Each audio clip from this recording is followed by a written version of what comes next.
வணக்கம் traders. Welcome to post market report. இன்னைக்கு நம்ம இந்த வீடியோவில் என்ன பார்க்க போறோம்னா, செப்டம்பர் 10ஆம் தேதி புதன்கிழமை நிஃப்டி, பேங்க் நிஃப்டி மற்றும் சென்செக்ஸ் வந்து என்ன நடக்கிறதுக்கான வாய்ப்பு இருக்கு அப்படிங்கிறத பார்க்க போறோம். அண்ட் இந்த அனாலிசிஸ் நம்ம எப்படி பண்ணுவோம்னு பார்த்தீங்கன்னா, ஃபர்ஸ்ட் வந்து நம்ம பிரைஸ் ஆக்ஷனை பற்றி பார்ப்போம். அதாவது இன்னைக்கு வந்து நிஃப்டி 50 எப்படி மூவ்மெண்ட் ஆயிருக்கு, ஸோ முக்கியமான support levels and resistance levels ஏதாவது கிரியேட் ஆயிருக்கா, அண்ட் இதனால வந்து நாளையோட சப்போர்ட் அண்ட் ரெசிஸ்டன்ஸ் லெவல்ஸ் என்ன, மார்க்கெட் வந்து மேலே போகிறதுக்கு இல்லை கீழே வரதுக்கு வாய்ப்புகள் இருக்கா அப்படிங்கிறத நம்ம பார்க்க போகிறோம். இது நிஃப்டி 50 மட்டும் இல்லை, இன்னைக்கு வந்து நம்ம வந்து bank Nifty, Sensex and Nifty 50 மூணையுமே பார்ப்போம். அண்ட் நம்ம எப்பயும் போல ப்ரைஸ் ஆக்ஷன் டிஸ்கஸ் பண்ணும்போதே அதுக்கு கரஸ்பாண்டிங்காக இருக்கிற ஓப்பன் இன்ட்ரெஸ்ட் டேட்டா டிஸ்கஸ் பண்ணுவோம். அப்போ இந்த ஓப்பன் இன்ட்ரெஸ்ட் டேட்டானா என்ன அப்படின்னா, ஓப்பன் இன்ட்ரெஸ்ட் டேட்டாங்கிறது ஏற்கனவே மார்க்கெட்டில் இருக்கிற call and put options. So ஆப்ஷன்ஸில் வந்து கால் ஆப்ஷன்ஸ் எந்தெந்த ப்ரைஸில் இருக்குது, புட் ஆப்ஷன்ஸ் எந்தெந்த ப்ரைஸில் இருக்குது அப்படிங்கிறத ஒரு கிராஃபாக காமிக்கிறது தான் பார்த்தீங்கன்னா ஓப்பன் இன்ட்ரெஸ்ட் டேட்டா. அப்போது எந்தெந்த ப்ரைஸ் லெவலில் எவ்வளோ call options and put options இருக்குன்னு நமக்கு ஒரு அண்டர்ஸ்டாண்டிங் டெவலப் ஆச்சுன்னா, மார்க்கெட் எது வரைக்கும் ஒரு சப்போர்ட் அண்ட் ரெசிஸ்டன்ஸ் பில்ட் ஆகும் அப்படிங்கிறத நம்மளால புரிஞ்சுக்க முடியும். ஸோ இதுதான் நம்ம இன்னைக்கு அனாலிசிஸில் பார்க்க போகிறோம். வாங்க இப்போ நம்ம வீடியோக்குள்ளே போகலாம். ஓகே. ஸோ இன்னைக்கு வந்து நம்ம மார்க்கெட் வந்து ஃபஸ்ட்டு எப்படி மூவ்மெண்ட் ஆச்சுங்கிறத பார்ப்போம். ஸோ ஃபஸ்ட்டு வந்து நம்ம காலையில் என்ன எக்ஸ்பெக்ட் பண்ணியிருந்தோம்னா, மார்க்கெட் வந்து ஒரு கேப் அப் வர்றதுக்கான வாய்ப்பு இருக்குது அப்படிங்கிறத நம்ம எக்ஸ்பெக்ட் பண்ணியிருந்தோம். ஒன்று. ரெண்டாவது, இந்த 24,850 நம்ம இந்த இடத்துல மார்க் பண்ணியிருந்திருக்கோம் பாருங்கள், 24,850 இந்த ரேஞ்சை மார்க்கெட் வந்து பிரேக் அவுட் ஆயிடுச்சு கம்ப்ளீட்டாக அப்படின்னா, மார்க்கெட் வந்து மேலே போகிறதுக்கான வாய்ப்பு இருக்குது அப்படின்னு சொல்லியிருந்தோம். ஆனால் பார்த்தீங்கன்னா, நமக்கு வந்து நேற்று இருந்த ரெசிஸ்டன்ஸ், ஆனால் நேற்று வந்து இந்த இடத்துல நமக்கு ரெசிஸ்டன்ஸ் பில்ட் ஆயிருக்கு. அதே ரெசிஸ்டன்ஸில் தான் பார்த்தீங்கன்னா இன்றைக்கும் மார்க்கெட் இருந்திருக்கு. ஒன்று. ரெண்டாவது, நேத்தோட சப்போர்ட் லெவல்ஸ் வரைக்கும் மார்க்கெட் போகல. ஸோ மார்க்கெட் வந்து ரொம்ப டைட்டாக இன்றைக்கி வந்து கன்சாலிடேட் ஆயிருக்கு. அண்ட் இது வந்து இந்த கன்சாலிடேஷன் ஆல்மோஸ்ட் பார்த்தீங்கன்னா ஒரு 70 பாயிண்ட்டுக்குள்ளே தான் பார்த்தீங்கன்னா நமக்கு வந்து கன்சாலிடேட் ஆயிருக்கு.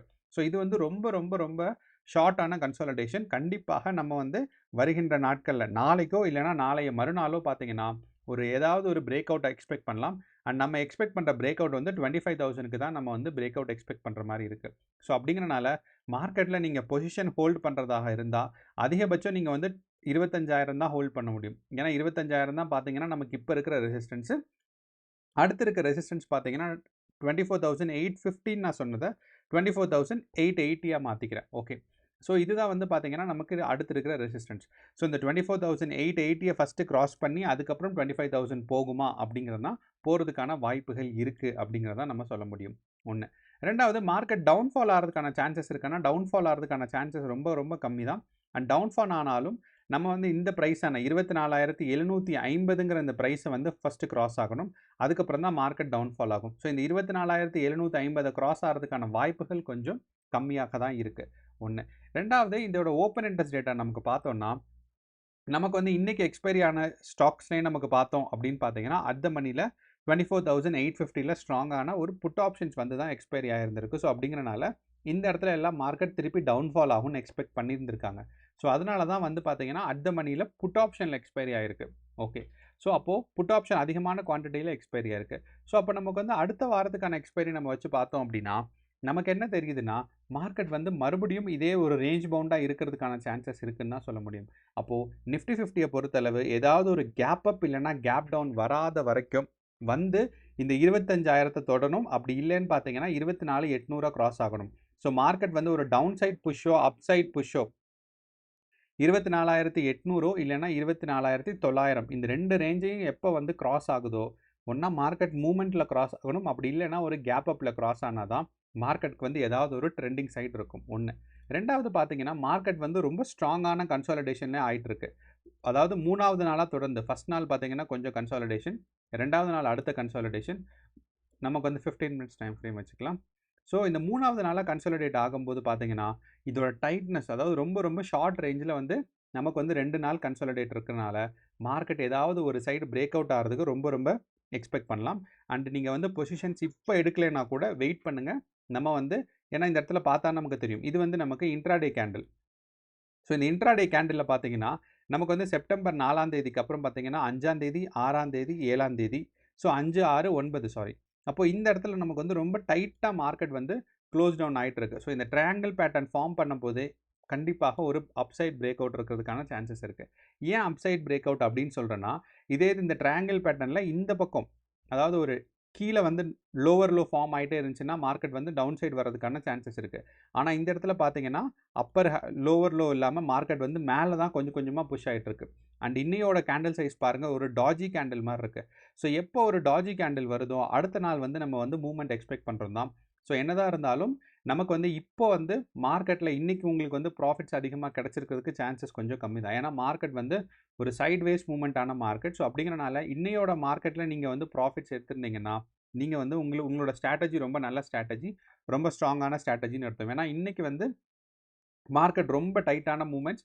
ஸோ இன்றைக்கி வந்து நமக்கு வந்து ஸ்டாப் லாஸோ இல்லை ப்ராஃபிட்ஸோ எடுக்கிறது வந்து பார்த்தீங்கன்னா ரொம்ப ரொம்ப கம்மி தான் சொல்லலாம். ஸோ அப்போ இன்னையோட மார்க்கெட்லேருந்து நமக்கு பிரேக் அவுட் ஒன்று எக்ஸ்பெக்ட் பண்ணலாம். அண்ட் இந்த பிரேக் அவுட் வந்து பாசிட்டிவாக இருக்கும் அப்படிங்கிறதான் எக்ஸ்பெக்ட் பண்ணுறோம். என்னதாக இருந்தாலும் நாளைக்கு காலையில் நமக்கு வந்து ப்ரீ மார்க்கெட் ரிப்போர்ட்டில் மார்க்கெட் வந்து எப்படி மூவ்மெண்ட் ஆக போகுது கிஃப்ட் நிஃப்டியை பார்த்து தெரிஞ்சுட்டு தான் நமக்கு வந்து கிளியராக டெசிஷன் சொல்ல முடியும். பட் என்னதாக இருந்தாலும் ஒரு மேலே பிரேக் அவுட் நம்ம எக்ஸ்பெக்ட் பண்ணலாம். ஓகே, இது நமக்கு நிஃப்டி 50ல். அடுத்து பார்த்தீங்கன்னா நமக்கு வந்து சென்செக்ஸ். இந்த சென்செக்ஸும் நிஃப்டி 50 ரொம்ப நாளாக ஒரே மாதிரி ப்ரைஸ் ஆக்ஷன் தான் ஃபாலோ ஆகிட்டு இருக்கு. இந்த ரொம்ப நாளுன்னு சொல்கிறது ஒரு 8 வாரமானு சொல்லலாம். அண்ட் சென்செக்ஸ் பார்த்தீங்கன்னா நமக்கு இன்றைக்கி கன்சாலிடேஷன் ஃபேஸில் ஆல்மோஸ்ட் லைக் 220 பாயிண்ட்ஸ் தான் மூவ்மெண்ட் ஆயிருக்கு. ஸோ சென்செக்ஸோட ஆவரேஜ் மூவ்மெண்ட்டே பார்த்தீங்கன்னா 400 பாயிண்ட்ஸ்லாம் மூவ்மெண்ட் ஆகும் ஒரு நாளைக்கு. ஸோ எப்போ வந்து ட்ரெண்டிங் மார்க்கெட்டாக சென்செக்ஸ் இருக்கோ அன்னைக்கு வந்து ஒரு நாளோட மூவ்மெண்ட்டே பார்த்தீங்கன்னா ஏறக்குறைய ஒரு 400 பாயிண்ட் 500 பாயிண்ட்ஸ் இருக்கும். ஆனால் நமக்கு வந்து இன்றைக்கி சென்செக்ஸ் வந்து ஒரு வெறும் நமக்கு சொல்லப்போனால் கரெக்டாக ஒரு 200 பாயிண்ட்ஸ் தான் மூவ்மெண்ட் ஆயிருக்கு. அப்போது சென்செக்ஸில் மறுபடியும் அதே ரெசிஸ்டன்ஸ் அண்ட் சப்போர்ட் தான் இருக்க போது. ஸோ மார்க்கெட் வந்து 81,500 ரீச் ஆகிறதுக்கான முயற்சிகள் இருக்கும் ஒன்று. ரெண்டாவது இந்த 81,000 அப்படிங்கிற இந்த ரெசிஸ்டன்ஸை கிராஸ் ஆனால் தான் மார்க்கெட் வந்து 81,500 ரீச் ஆகிறதுக்கு முயற்சி ஆகும் ஒன்று. அடுத்து சென்செக்ஸுக்கு வந்து பார்த்தீங்கன்னா நமக்கு 2 சப்போர்ட் இருக்குது. ஒன் லெவல் வந்து பார்த்தீங்கன்னா 80,700. இந்த 80,700 தான் நமக்கு வந்து இப்போ இருக்கிற இமீடியட்டான ஒரு ரெண்டாவது சப்போர்ட் 80,700. அதை விட முக்கியமான சப்போர்ட் எங்கே இருக்குதுன்னு பார்த்தீங்கன்னா நமக்கு வந்து மார்க்கெட்டில் இப்போ இந்த இடத்துல இருக்குது 81,000ல். ஸோ அப்போது 81,000 வந்து இந்த இடத்துல சப்போர்ட்டாக மாறிடுச்சு. நமக்கு வந்து மார்க்கெட் மேலே போகிறது 81,170ல் இருக்குது. அப்போது ஏன் இவ்வளவு டைட் ரேஞ்சாக இருக்குன்னா இன்றைக்கி வந்து நமக்கு வந்து டைட் ரேஞ்சாக தான் மார்க்கெட் மூவ் ஆச்சு. ஸோ அப்படிங்கிறனால நமக்கு வந்து 81,170, ஸோ 180 நம்ம வைக்கலாம். ஸோ இந்த ரேஞ்சில் தான் பார்த்தீங்கன்னா இன்றைக்கி மார்க்கெட் நமக்கு மூவ் ஆகிட்டு இருந்துச்சு. அதாவது 81,000க்கும் 81,180க்கும் நடுவில் தான் பார்த்தீங்கன்னா இன்றைக்கி நமக்கு சென்செக்ஸ் மூவ்மெண்ட்ஸ் இருந்துச்சு. ஸோ அந்த ஒரு காரணத்தினால தான் இந்த ஒரு ரெசிஸ்டன்ஸ் அண்ட் சப்போர்ட்டாக இருக்கும். ஸோ அப்போது நாளைக்கு மார்க்கெட் வந்து இந்த 81,080 கிராஸ் ஆச்சுன்னா 81,500க்கு மேலே போகிறதுக்கான சான்சஸ் இருக்குது. ஓகே, அதே மாதிரி நம்ம ஓப்பன் இன்ட்ரெஸ்ட் டேட்டாவோட சென்செக்ஸோட ஓப்பன் இன்ட்ரெஸ்ட் டேட்டா பார்த்தோம் அப்படின்னா மார்க்கெட்டில் ரேஞ்ச் பவுண்டாக இருக்கிறதுக்கான வாய்ப்புகள் தான் இருக்குது. அது மட்டும் இல்லாமல் சப்போர்ட் வந்து ரொம்ப ஸ்ட்ராங்காக இருக்குது ரெசிஸ்டன்ஸை விட. அப்படின்னா மார்க்கெட் கண்டிப்பாக 81,000க்கு கீழே போகிறதுக்கான வாய்ப்புகள் ரொம்ப கம்மியாக இருக்குன்னு சொல்லலாம். அண்ட் இந்த சப்போர்ட் கம்மியாக இருக்குது அப்படிங்கிறதுக்கு மார்க்கெட் கீழே போகாது அப்படிங்கிறதுக்கு நமக்கு இன்னொரு எவிடன்ஸ் என்னன்னு பார்த்தீங்கன்னா நமக்கு வந்து இந்த ஆப்ஷன் செயினில் டெல்டா வேல்யூன்னு ஒன்று இருக்கும். ஸோ இந்த டெல்டா வேல்யூ ஆப்ஷன் செயினில் பார்த்தீங்கன்னா புட் ஆப்ஷன்ஸில் ரொம்பவே கம்மியாக இருக்கும். ஸோ டெல்டா வேல்யூ வந்து எனக்கு தெரிஞ்சு இன்றைக்கி வந்து இது நிஃப்டி, சென்செக்ஸ். ஸோ சென்செக்ஸில் டெல்டா வேல்யூ பார்க்கும்போது இந்த இடத்துல பார்த்தீங்கன்னா டெல்டா வேல்யூவில் நமக்கு வந்து மார்க்கெட் வந்து 80,400 வரைக்கும் போகிறதுக்கு இல்லை, கரெக்ட் 80,700 வரைக்கும் தான் போகிறதுக்கான வாய்ப்புகள் இருக்குது. அதே சமயம் மார்க்கெட் மேலே போகிறதுக்கு பார்த்தீங்கன்னா 81,600. ஸோ அப்போ மார்க்கெட் வந்து 81,600 வரைக்கும் மேலே புஷ் ஆகலாம். டவுன் சைட் புஷ் ஆச்சுன்னா 80,700 வரைக்கும் போகலாம். இதை நம்ம எப்படி நான் சொல்கிறேன்னா இந்த டெல்டா வேல்யூ வந்து எப்போ 0.2 இருக்கோ அதை தாண்டி போகாது. அண்ட் இந்த டெல்டா வேல்யூ 0.2 வந்து எப்போ பெட்டராக ஒபே ஆகும் அப்படின்னு கேட்டிங்கன்னா எக்ஸ்பைரி டே பக்கத்தில் வரும்போது. ஸோ எக்ஸ்பைரி டே அன்னைக்கோ இல்லைனா அதுக்கு முதல் நாளோ.